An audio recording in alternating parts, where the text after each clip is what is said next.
عايز اروح بقى بمناسبة الاعلام الاخواني الكاذب الى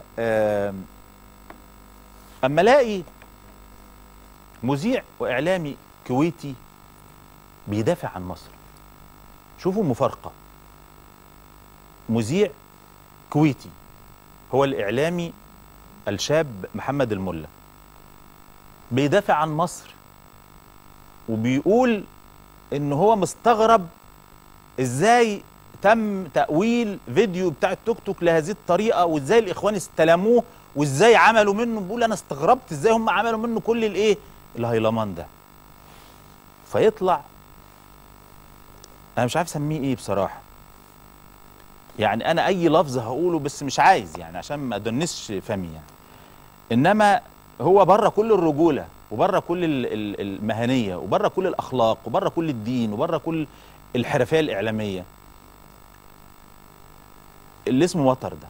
وانا الفايل القذر كله عندي، بس انا لن انزل الى هذا المستوى المتدني اللي هو بيتكلم بيه عني وانه يخوض في الاعراض، مع انه يعني يشهد على تاريخه الاسود المزفت ناس كتير قوي يعني في مصر، ناس كتير قوي يشهدوا على يعني حتى ازاي هرب من خطيبته، وازاي هرب من مراته، وازاي عليه احكام، وازاي قضايا، هربان واحد سوابق اساسا، هربان. واتحدى انه يجي مصر، اتحدى، لانه هيتاخد من المطار على السجن، وعلى الاقل فيها مؤبدات. يعني هو ارتضى ان يكون صبي لاردوغان، وارتضى ان يكون بوق للجماعه الارهابيه. نشوف الاعلامي الكويتي المحترم محمد الملا قال ايه، ازاي انا يبقى في كويتي اقرب ليا انا، وهذا السفل اللي بيحمل الجنسيه المصريه هو سفل وفسل. وانا اتحدى اذا كان يعرف الفرق ما بين الاثنين. هو سفل وفسل.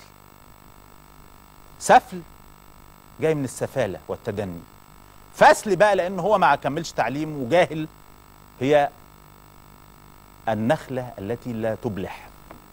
مؤاخذة تبقى نخله مخصيه في قاموس الوسيط. النخله الذي لا يبلح المخصي اسمه كده ايه؟ فسل. ابقى نوب بيضحك هو وصبري ماشي. فاحنا نشوف الفيديو نلاقي واحد كويتي اقرب لي انا كمصري، اقرب لروحي، اقرب لكبريائي، اقرب لكرامتي. وواحد تاني راح حط خده مداس لاردوغان والجماعه الارهابيه عشان الشيكات اللي بملايين دولارات.